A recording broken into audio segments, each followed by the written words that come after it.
요한복음 16장 12절부터 13절까지 보겠습니다. 요한복음 16장 12절 13절 우리 두 절 보겠습니다.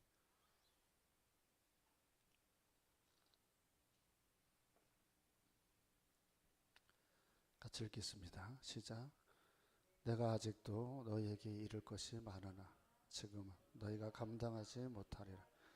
그러나 진리의 성령이 오시면 그가 너희를 모든 진리 가운데서 인도하시리니 그가 스스로 말하지 않고 오직 들은 것을 말하며 장래일을 너희에게 알리시리라. 아멘. 자, 지금 우리가 배우고 있는 건 성자 하나님에 대해서 지금 우리가 배우고 있죠. 성자 하나님이 누군가요? 예수님에 대해서 잘 아십니까? 예수님에 대해서 잘 아시냐고 물어봤잖아요. 잘 아세요? 물으세요. 잘 아십니까? 모르십니까?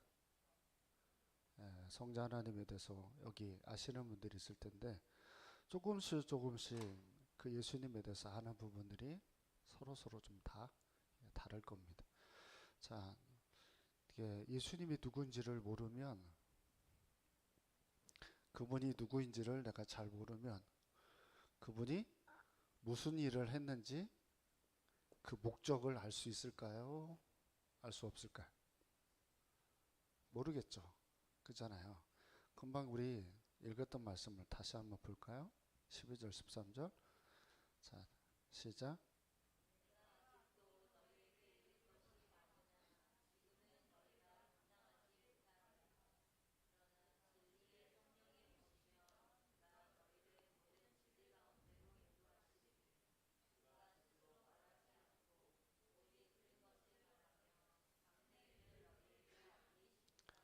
아멘.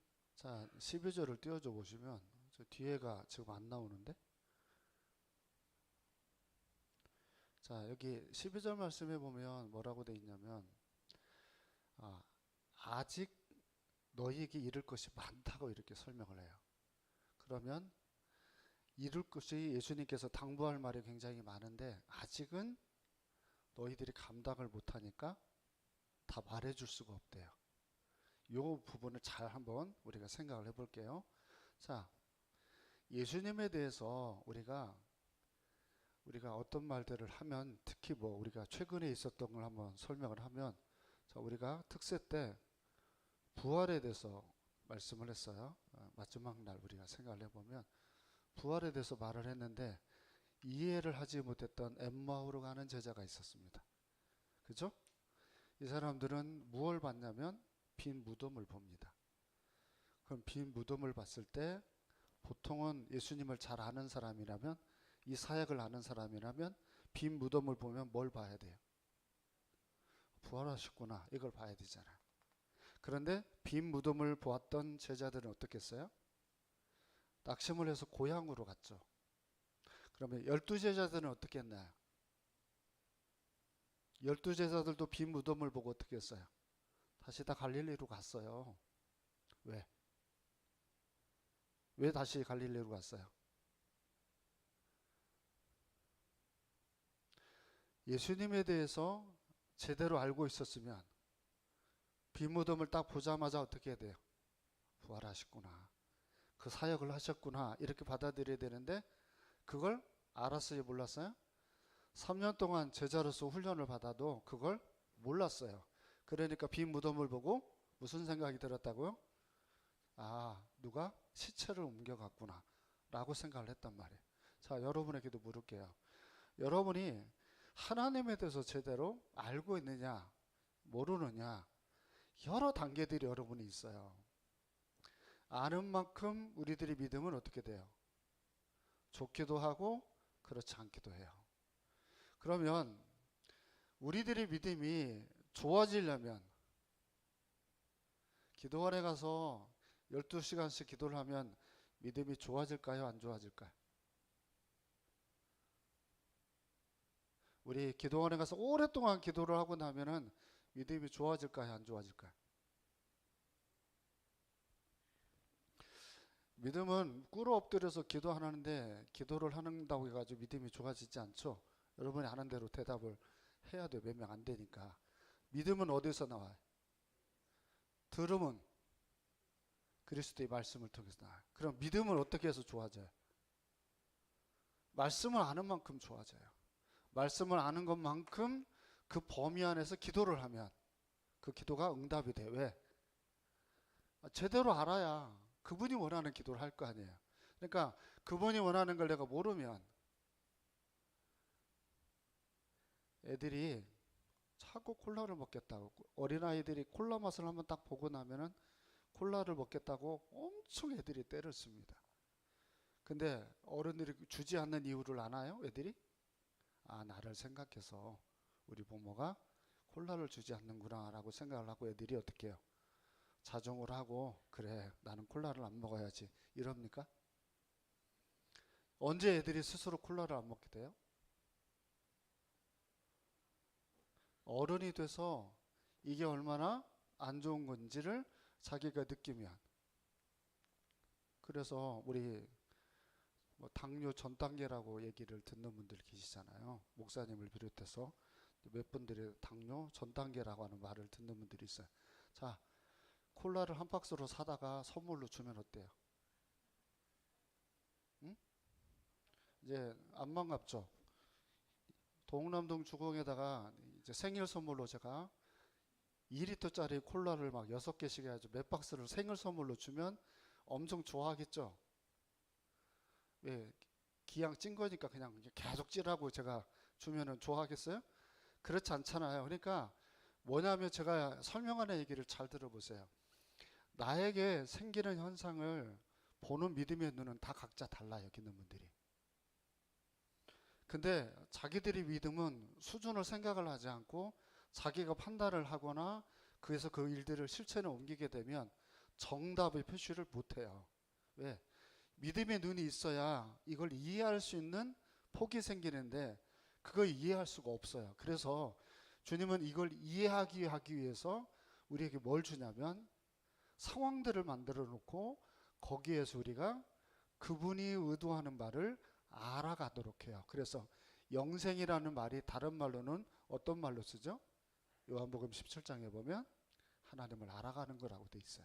그러니까 영생의 삶을 우리가 살아가면서 하나님을 계속 이해해야 됩니다. 그러면 하나님을 이해하면 이해하는 만큼 여러분에게 주어지는 말씀의 깊이는 어떻게 될까요? 더 많은 것을 이해할 수 있는 폭을 여러분들은 가지게 됩니다.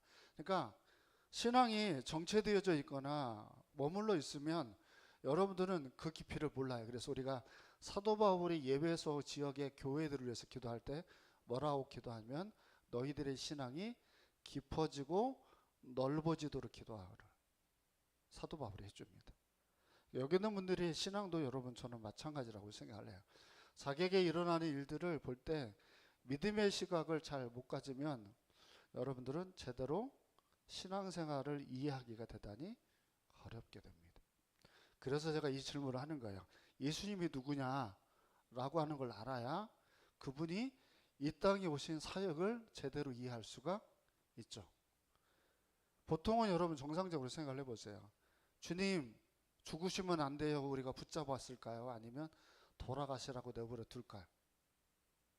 주님을 안다면, 예수님을 안다면, 지금 여기 예수님 계시다면 예수님이 자기는 죽을 거라고 얘기하는데 우리는 죽지 말라고 매달릴까요? 아니면 그렇게 사역을 하시라고 내버려 둬야 되나요? 그분은 그것 때문에 왔으니까 그렇게 사역을 하시도록 해야 되는데 우리 편에서는 어떻게 해요? 징징대죠. 어린아이처럼. 나한테는 어려운 일을, 나한테는 힘든 일을 생기지 않도록 나하고 늘 같이 있어달라고 우리가 요구를 하게 되는 어리석은 요구들을 한단 말이에요. 이게 지금도 마찬가지. 이유가 있어서 여러분의 가정에 어려움을 주거나 여러분의 힘든 상황들을 주는데 우리는 이해하지 못하면서도 아는 척을 하면서 왜 나한테 이렇게 하시냐고 말할 수 있어요, 없어요? 있죠. 그래서 여러분이 기도할 때 빼놓지 말고 꼭 기도해야 될 게 뭐가 있을까요? 여러분의 믿음이 더 좋아지도록, 깊이가 더 깊어지도록 기도할 필요가 있죠. 그러면 여러분이 매일 읽는, 하루에 성경을 읽는 그 성경이 여러분의 믿음을 뭐하게 만들까요? 더 깊어지게 만들 수 있겠죠. 자, 이제 가보겠습니다.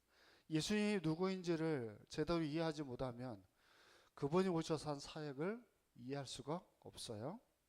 자, 일단은 여러분이 안다고 생각을 하고 사역을 진행을 해볼게요.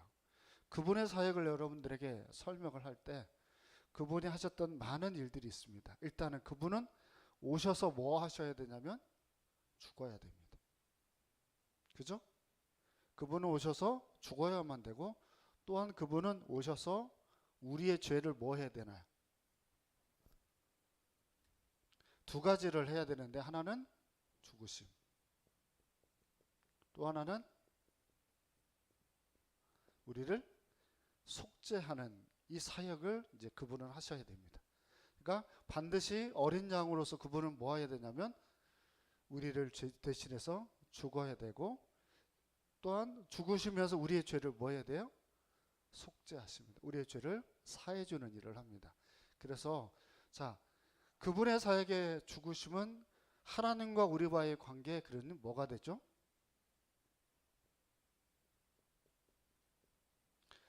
하나님하고 우리하고의 관계에 뭐가 되냐면 화해 역할을 하시는 게 그분의 사역의 주안점이죠. 항상 주님 하면은 떠올라야 될 게 뭐냐면 하나님과 화해시키기 위해서 오신 분, 그게 예수님이 누구냐라고 했을 때 설명해야 될 부분입니다. 가장 주일학교식으로 하나님을 아는, 성자 하나님을 아는 분들은 예수님이 누구예요? 그러면 여러분들은 하나님의 아들이에요 이렇게 대답을 하면, 그러면 여러분의 수준은 따라해보세요. 주일학교. 아시겠어요? 이제 주일학교 수준이에요. 주일학교 아들도 그 정도로 대답을 하죠. 자, 우리 작년 정도 되면 하나님은 예수님을 왜 우리에게 보내주셨는지 그 예수님에 대해서 설명을 할 때 첫 번째로 등장하는 건 그분은 하나님과 우리와의 관계에 이 화해를 시키기 위해서 오신 중보자입니다. 중보자. 그러니까 우리가 잘 들어보셨죠? 중보자라고 하는 말, 그죠? 우리 성경 한번 찾아볼까요? 디모데전서 2장 5절 우리 한번 보겠습니다. 자, 앞에 보세요. 시작.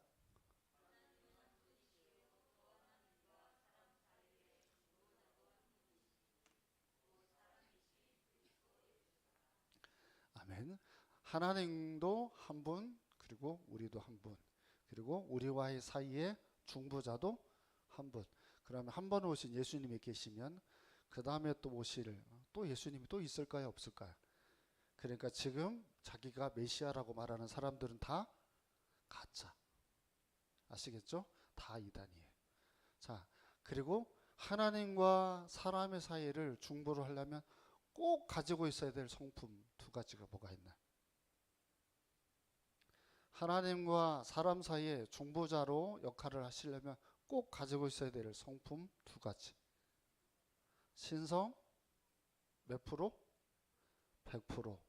인성 100%. 이게 없는 사람은 중보자가 될 수 없습니다. 이 정도는 설명을 여러분들이 하셔야 됩니다.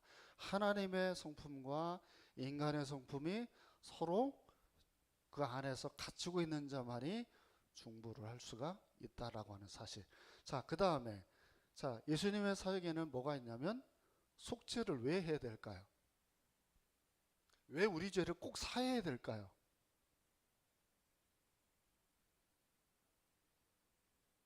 거꾸로 가보세요 한번. 우리가 죄가 유입이 돼가지고 인간에게 생긴 게 뭐예요? 첫 번째, 죄가 인간에게 딱 생기면서부터 생긴 첫 번째가 뭐예요? 이 죄를 지어가지고 생긴 첫 번째가 뭐예요? 첫 번째가 뭐냐니까요? 죄를 딱 짓자마자 인간이 첫 번째로 생기게 되는 것이 뭐예요? 하나님하고 단절됐잖아요. 하나님의 관계가 단절이 됐죠. 그러니까 하나님의 관계가 회복이 될 수 있는 유일한 방법은 뭐가 있어야 돼요? 이 죄가 속죄함을 받아야 돼요. 죄가 있는 한 이게 하나님과의 관계가 회복이 될 수가 없어요. 그러니까 당연히 이 죄를 사함 받아야 되잖아요. 그죠? 그럼 그 방법이 뭐예요? 이 죄를 사함 받는 방법이 그 율법에 나와 있는 내용들이잖아요. 하나님의 말씀을 전부 다 지켜야 돼요. 하나도 빠짐없이 다 지켜야 돼요. 예수님이 처음부터 끝까지 한 번도 말씀을 어긴 적이 없는 이유가 거기에 해당이 되죠. 모든 말씀을 우리는 왜 못 지키나요? 우리는 그걸 지울 수 없으니까. 그래서 율법이 그 그리스도를 향한 뭐라고 설명하죠? 몽학선생이라고 얘기를 하잖아요. 그 그리스도로 향하여 그분이 아니면 속죄를 못 받구나 라고 하는 걸 깨닫게 하는 게 그게 율법이 가지고 있는 기능이잖아요. 그래서 예수님은 성부 하나님이 하신 말씀을 친히 본인이 다 지킴으로 인간의 대표로서 속죄함을 받는 길을 열어줍니다. 그래야 이 속죄함을 받아야 인간이 어떤 상태로 가요? 처음 하나님이 만들었던 그 인간의 상태로 돌아가죠. 그래서 그분의 사역에는 화해도 있지만 뭣도 있어야 될까요? 회복이 있는 거예요. 그러니까 그분과 우리와의 화해를 하려고 끝나는 게 아니라 화해를 시키고 나면 우리를 뭐 하냐면 원래 구원을 받아 하나님 앞에 살아가야 될 인간의 모습으로 회복이 되어지는, 그래서 보라 그리스도 안에 있는 우리는 새로운 피조물이다라는 말이 이래서 이제 나옵니다. 그래서 그렇게 선택을 받은 사람들에게만 뭐가 있나요? 그 축복을 논할 수 있는 거예요. 그렇게 하지 않는 사람에게는 축복을 논할 수 없습니다. 축복이라고 하는 건 여러분 주 안에 있는 자가 누리는 거잖아요. 제가 주일날 안예배도 말씀을 드렸지만 하나님의 날개 안에 거하는 축복은 하나님을 떠난 인간이 누릴 수 있는 게 아닙니다. 하나님 안에 있는 자들이 누릴 수 있는 하나님의 특별한 은혜죠. 그러면 자 보세요. 하나님과 인간의 관계를 화해를 시키고 그리고 또한 우리를 회복하는 이 일을 주님께서 사역으로 이제 감당을 하십니다. 그러면 이 죽으시고 그리고 우리의 죄를 속죄하는 이 사역을 하려면 그분은 어떤 방법으로 이 사역을 하셨을까? 이 땅에 오셔서 그분은 이 사역을 감당하시기 위해서 그분은 그분이 가지고 있는 기능이 있었습니다. 역할이. 그 역할이 세 가지가 있습니다. 뭘까요?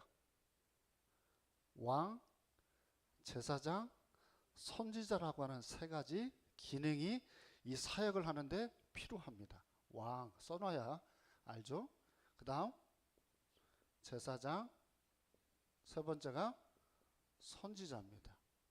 자, 이 왕이 되고 제사장이 되고 선지자가 될 이 세 개의 기능은 오직 아까 말한 우리를 위하여 죽으시고 우리의 죄를 속죄하는 데 필요한 세 가지 요소입니다. 그러니까 이걸 반드시 해야 됩니까? 안 해야 됩니까? 꼭 해야만 됩니다. 꼭 해야만 되는 이것을 우리가 흔히 뭐라고 얘기해요? 이 세 가지를 그리스도라고 말하죠. 예수 그리스도 제가 예수 그리스도를 믿습니다라고 하면 여러분들은 이분의 이 세 가지의 기능으로 내가 구원을 받았습니다라고 시인하는 것이 되는 거예요. 그러니까 뭐 항상 이렇게 설명을 하지만 내년쯤 가서 다시 또 이것을 한번 설명을 또 하면 항상 목사님은 새로운 걸 또 하신다고 또 여러분들 얘기할 수 있는, 잊지 마시고 이 사역을 하시려면 이 세 가지의 이건 기능이에요. 기능. 왕의 기능, 제사장의 기능, 선지자의 기능, 이 세 가지를 반드시 해야만 됩니다. 구약 성경에 보면 이 인물들이 나와야 안 나와요? 질문 하나 해볼까요? 뭐 성경 퀴즈 한 지 얼마 안 됐으니까. 자, 선지자 노릇한 사람이 제사장 노릇도 하나요?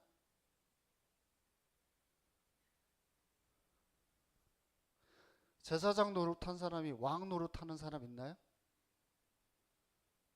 없죠? 있나요? 없나요? 없어요. 왕은 왕의 역할을 하고 제사장은 제사장의 역할을 하고 사울이 왕인데 선지자 노릇하려고 했다가 어떻게 돼요? 벌 받잖아요. 그러니까 인간으로서는 이 세 가지 기능을 함께 한 사람이 없죠. 유일한 존재가 누구예요?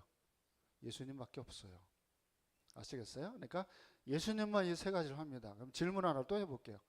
예수님은 이거 하다가 잠깐 멈추고 이거 하고 이거 하다가 잠깐 멈추고 이거 한다. O, X. X. 그러면 예수님은 이 세 가지를 다 동시에 할 수 있나요?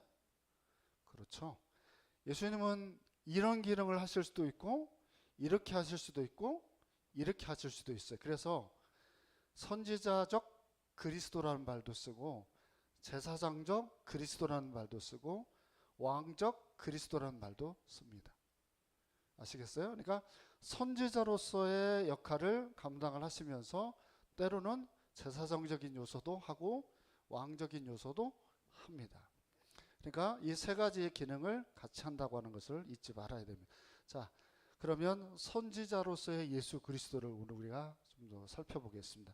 에베소서 4장 17절 18절을 보겠습니다. 에베소서 4장 선지자적 그리스도가 필요한 이유를 우리 읽어보겠습니다. 시작.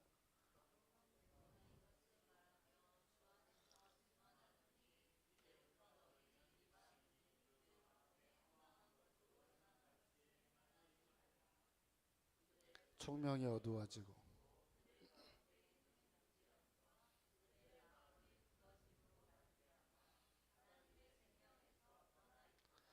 아멘. 자, 17절하고 18절의 내용이 이거에 대한 얘기예요. 앞에를 보세요. 선지자적 그리스도에 대한 얘기예요. 그러면 선지자 역할은 뭐에 있는 거예요? 왜 예수님이 선지자 역할을 하셔야 되는 거예요? 뭐라고 설명이 되어 있어요?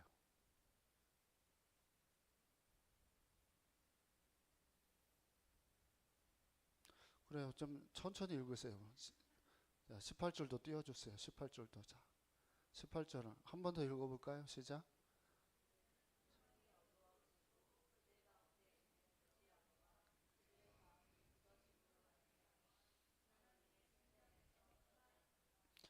아멘. 자, 선지자적인 가난한 예수님의 기능이 필요한 것이 뭐냐면 예수님이 딱 오자마자 사람들에게 첫 번째로 한 말이 뭐냐면 회개하라 천국에 가까이 왔느니라 얘기를 해줍니다. 얘기를 해주면 그 사람들이 그 얘기를 듣고 뭘 알게 되냐면 뭐가 옳은지 뭐가 그른지를 판단하는 것이 이제 그게 생기게 돼요. 근데 특히 예수님이 하시는 말씀에는 뭐가 있냐면 사람들이 이게 죄구나 라고 하는 걸 못 느끼는 거 여기서 총명이 어두워지고 이렇게 돼 있어요. 그러니까 총명이 어두워졌다는 건 이게 죄인지 아닌지를 몰라요. 자, 예를 들어 보면 초원이라는 애가 와가지고 꽃을 꺾어요. 지금 하얀 꽃을 꺾고 보라색을 막 꺾어요. 그래서 목사님이 박초원 이 꽃을 꺾는 건 잘못이야 라고 목사님이 얘기를 해줬어요. 그러면 얘가 모르고 있다가 어떻게 된 거예요? 꽃을 꺾으면 목사님 인상이 안 좋아지는구나 라고 그걸 배우게 되죠. 그게 뭐예요? 총명이 생긴 거예요. 그러면 말을 해주는 역할이 필요해요? 필요하지 않아요? 자, 여러분이 전도대장자들이 있어요. 그 전도대장자들에게 비나이다 비나이다 하고 계속 눈동자만 쳐다보고 아무런 말을 하지 않으면 그 사람들은 알까요 모를까요? 그래서 하나님의 미랄이 땅에 떨어져야 된다는 게 뭐예요? 복음은 전하는 거예요. 선포하는 거예요. 그래서 선포하게 되어지면 거기에서 이 사람들이 그걸 듣고 깨달을 수 있는 은혜가 생겨요. 근데 말하지를 않고 비나이다 비나이다 비나이다만 하면 알 수가 없습니다. 알 수가 없습니다.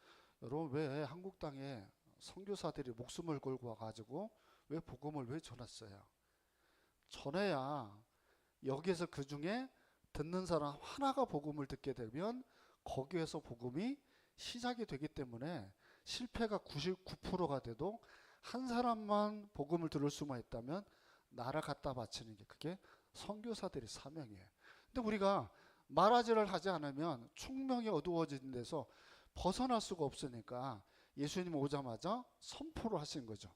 그리고 왜 예수님은 가는 곳마다 앉아가지고 사람들을 앉혀놓고 뭐 하셨어요?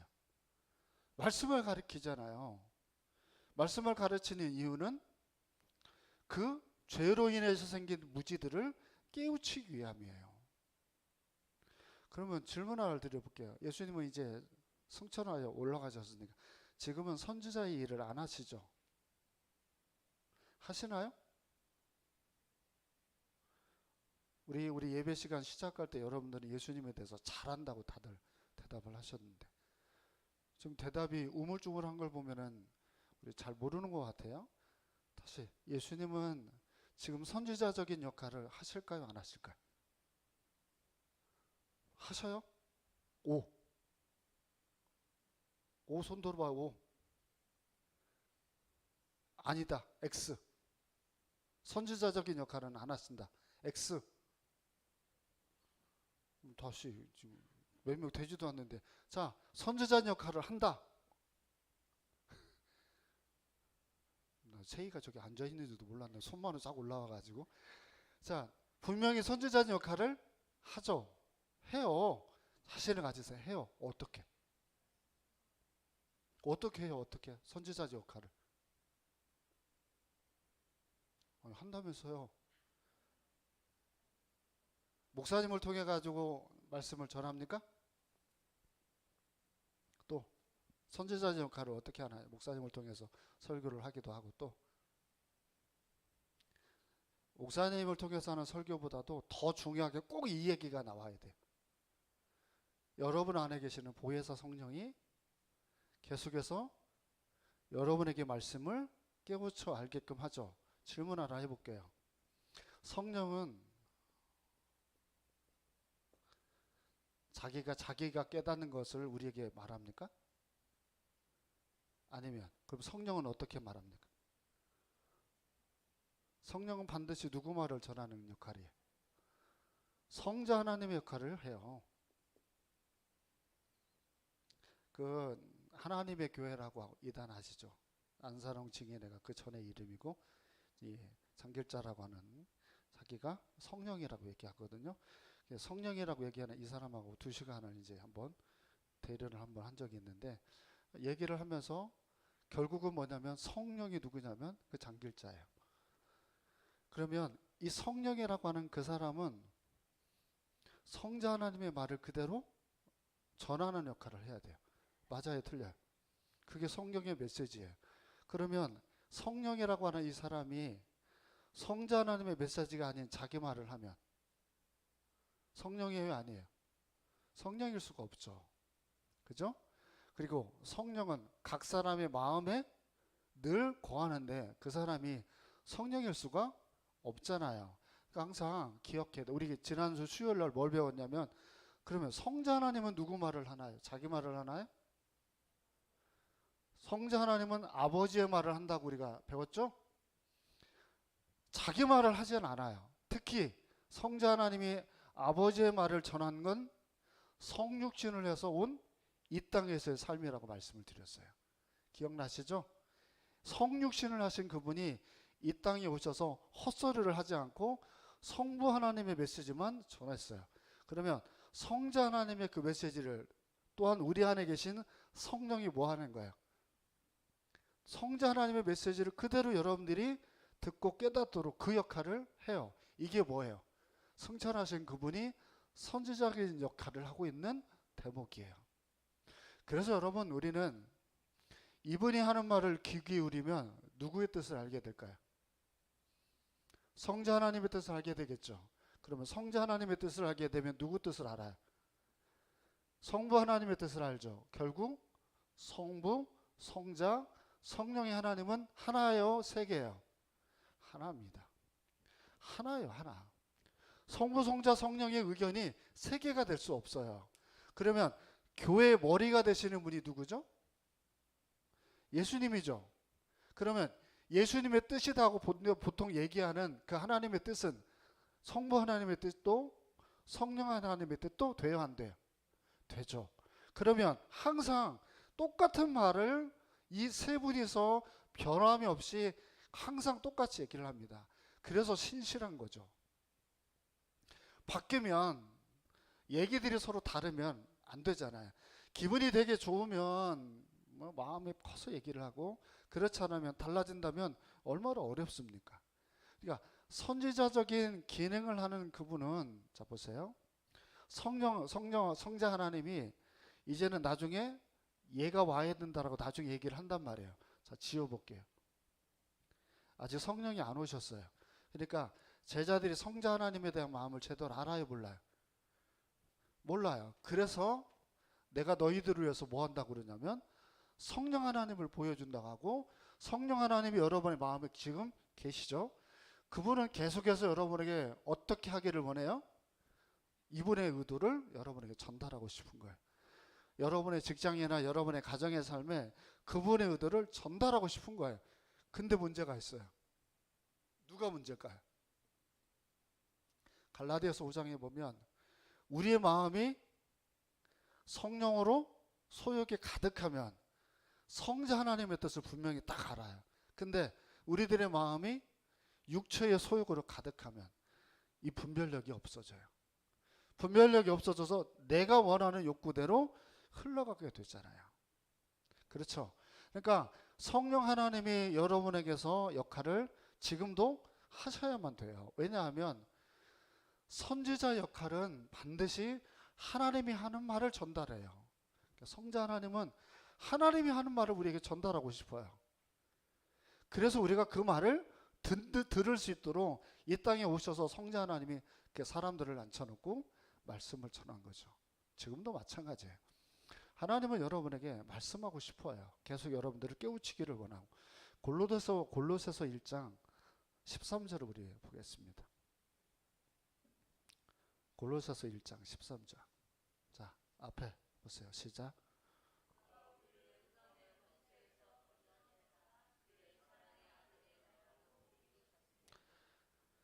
자, 여기를 보면 흑암의 권세가 우리가 구원받지 못한 상태에서 우리를 건져냈어요. 그죠? 그래가지고 어떻게 해요? 아들의 나라로 우리를 옮겼대요. 아들의 나라가 하나님의 나라죠. 하나님의 나라를 우리에 옮겼어요. 그러면 여기에는 죄의 지배가 있을까요? 없을까요? 이것도 OX 해볼까요? 자, 죄의 지배가 있을까요? 없을까요? 자, O. 죄의 지배가 있다. 없다. 이게 좀 김세희가 좀 자신이 없구나. 오늘 다시. 죄의 권세가 있다. 죄의 권세가 없다. 우리 지금 왔다 갔다 하는데, 자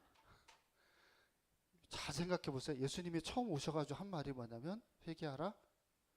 천국이 가까이 왔느니라. 그 천국이 다른 말로 뭐예요? 하나님의 나라는, 거기에는 누가 영향력을 못 끼치는 나라예요? 사단이 못 끼치는 나라예요. 그러면 죄의 지배가 있어요, 없어요? 물론 우리가 죄를 지으니까 지금 헷갈렸잖아요. 죄를 짓긴 해요. 근데 그 죄가 우리를 지배해서 저 사망으로 가게 만드는 그런 일은 없어요. 죄를 우리가 지키는 해요. 근데 그 죄로 인해서 우리가 또다시 저기 사망의 지옥으로 가지는 않아요. 왜냐하면 우리를 지금 어떻게 했어요? 하나님의 나라로 우리를 옮겼어요. 그 하나님 나라의 대장이 누구예요? 하나님 나라의 그 대장이 누구예요? 우리가 이렇게 배웠거든요. 그래서 제가 여기다 이렇게 써놨어요. 그 나라의 대장이 누구냐고 제가 이제 금방 여러분에게 질문을 드렸어요. 대장이 누군가요? 예수님의 역할이 바로 왕이 필요한 역할이 이거잖아요. 왜 그분을 왕의 역할이 필요하다고 얘기를 하냐라고 하면, 그분은 나라의 통치자, 이 나라를 이끌어가야 될 권력자예요. 그래서 그분은 하나님의 나라를 이끌어가는 뭐라고 표현을 하냐면, 이걸 다른 말로 머리라고 표현을 해요. 그러니까 죄의 권세는 우리가 아직 몸이 구원을 못 받아서 죄를 져요. 그래서 우리가 연약하니까 우리가 결국은 죽고 주님 다시 만날 때 우리 몸이 부활을 하는 이유가 이제 거기 있어요. 완전한 구원이 그때 이제 이루어지지만, 자, 그러니까 선지자로서 역할을 감당을 하면서 하나님의 나라에 나는 하나님이 이런 걸 원해 라고 하면서 얘기들을 막 해요. 그러면서 여러분들에게 그 마태복음 5장부터 나와는 산상수훈 같은 얘기들을 쭉 하면서 아버지 하나님이 원하는 걸 선지자가 대독을 하죠. 그러면서 우리가 여기서 이해해야 될 게 뭐냐면, 여러분, 선지자는 정확하게 말하면 무슨 역할만 하는 사람이에요? 선지자는. 자, 이 시대에 선지자가 나타났다고 정광훈을 선지자라고 얘기하죠. 그 정광훈을 선지자라고 얘기하는 가장 핵심의 포인트는 어디에 있냐면, 앞으로 일어날 일들에 대해서 이 사람처럼 온전하게 가르치는 사람이 없다 이랬었을 때 선지자라는 말을 써요. 보통 우리가 선지자 하면 구약에 나와 있는 선지자들은 항상 하나님의 말을 예언을 하는 사람이니까 100% 이루어져요, 안 이루어져요? 가짜 선지자는 안 이루어지죠. 근데 선지자의 기능은 그것만 있나요? 선지자의 기능의 핵심의 포인트는, 예수님 오셔서 직접 보여준 내용들 중에는 뭐가 있었냐면, 앞으로 내가 이렇게 죽을 거야 라고 하는 말씀 한 적이 있어요, 없어요? 나는 앞으로 고난을 당하고 3일 만에 부활할 거다 라고 얘기도 하고, 부활하고 나서 갈릴리에서 너희들이 나를 볼 거라는 얘기도 하시고, 앞으로 일어날 일에 대한 선지자적으로 얘기한 부분들이 있어요. 그 중에 우리 마태복음 23장에 보면 앞으로 일어날 엄청나게 많은 일 중에 어떤 얘기를 했죠? 23장에 보면 세상이 어떻게 돌아간대? 앞으로 세상이 어떻게 돌아간대? 지진이 일어나고 난리가 나고 전쟁이 일어나고 막 이런 얘기들을 딱 얘기를 하잖아요. 여러분 혹시 뉴스에 세상이 핑크 빨간빛으로 변한 거 혹시 보신 적 있나요? 지금 아프리카 쪽에 그리고 저 호주 쪽에 세상이 다 어떻게 돼 있냐면 빨간색이에요. 집에 가서 한번 보세요. 세상이 이렇게 가면 온통 뭐가 있냐면 다 핏이에요. 피색깔로 막 이렇게 가득해요. 그래서 한치 앞이 안 보여요. 세상이. 모래바람이 불어가지고 온통 세상이 그렇게 되어져 버려. 거의 흑암처럼 막 이렇게 보여요. 그러니까 무서워. 목사님 그걸 보면서 무섭다. 막 이런 생각이 들 만큼. 그 다음에 전쟁이 정말 많이 일어나죠. 전쟁이 굉장히 많이 일어나요. 우리 구약 성경에 하나님이 심판을 하면 세 가지 벌을 주잖아요. 세 가지 심판을 항상 보면 나타나는데, 첫 번째가 뭐죠? 칼이라는 말이 나오고, 전쟁이라는 말이 나오고, 기근이라는 말이 나오고, 전염병이라는 말이 나오고 막 이러잖아요. 그죠?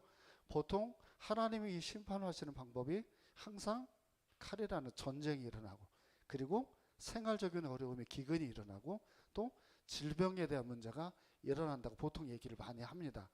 그걸 신약에다 적용하기는 사실은 조금 무리가 있지만, 대체적으로 한번 볼까요? 전쟁이 일어나니까 어떻게 되는가요? 지금 전쟁 하나만 일어났어요. 지금 저 이란에서 전쟁이 일어났어요. 자, 그걸로 인해서 지금 우리 한국에는 또 무슨 일이 생겨요? 지금 좀 난리가 났죠. 석유값 때문에. 석유와 관련된 나프타라고 하는 문제도 난리가 나고, 그래서 쓰레기 봉투도 한 사람이 하나밖에는 못 갖는 그런 상황이 됐고, 주사기, 뭐 수액, 뭐 이런 거 지금 다 난리가 났잖아요. 그러니까 굉장히 피해를 보는 일이 많으면, 그게 만약에 없어요. 그러면 자연수로 전염병이 늘어나지 않을까요? 그냥 이건 저의 여담이에요. 그러니까 이런 것처럼 흘러가고 있는 것들을 그분이 뭐 했어요? 말씀을 미리 하셨어요. 그것만 한 게 아니에요. 얘들아, 하나님의 나라는 이와 같아. 돌밭이 있고 길밭이 있고 가시떨기밭이 있고 옥토밭이 있어 라고 하면서 뭐 또 해요? 가르치기도 해요. 그죠? 그러니까 선지자적인 역할을 우리가 할 때 예수님은 그냥 단순하게 예언만 한 게 아니라 뭐 또 하셨어요? 가르치기도 하셔. 가르치기도 하고 깨닫게도 하시고 이와 같은 여정들을 해요. 제가 이 얘기를 설명하는 이유가 이제 결론으로 가볼게요. 성령이 지금도 여러분에게 똑같아요. 집사님, 기도하시면 그럴 거예요. 성령께서 주님의 의도를 얘기합니다. 이렇게 하면 앞으로 힘들 수 있습니다. 라고 하는 경고가 분명히 여러분에게 주실 때가 있습니다. 또 때로는 이렇게 하는 게 지혜로운 거야 라고 뭐 또 하실까요? 가르쳐 주시기도 합니다. 그러니까 성령 안에서 우리가 민감하게 되면 그분은 여전히 지금도 우리에게 이렇게 저렇게 상황들, 설명들 속에서 말씀하는 일들이 굉장히 많습니다. 근데 우리가 묻지 않고 거기에 대해서 답을 찾으려 하지 않으니까 못 찾는 거예요. 개인적인 문제가 있거나 어려움의 문제가 있을 때 보통 우리 큐티 하시는 분들 큐티를 할 때 꼭 필요한 게 뭐냐면 정말 하나님께서 이 선지자적인 역할로 성령이 내 안에서 이 말씀을 보고 깨달을 수 있도록 그렇게 역사를 하나님께 구해야 되고, 그랬을 때 그렇게 해서 알게 되어지면 때로는 가르침을, 그래서 예언자적인 그런 부분들을 우리가 알게 될 수 있다는 사실, 이게 지금도 여전히 성자 하나님은 성령을 통해서 이 일을 하고 계시는 게 바로 누구의 역할? 이 사역의 바로 여기의 역할입니다. 아시겠죠? 그래서 주님이 이 땅에 오셔서 이 역할을 하신 겁니다. 기도하겠습니다.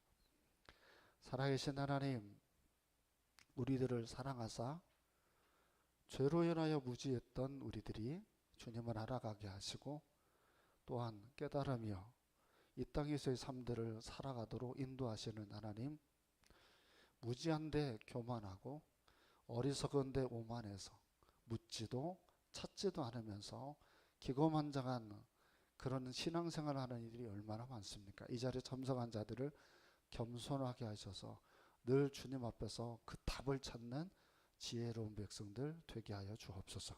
거룩하신 예수님 이름으로 기도합니다. 아멘.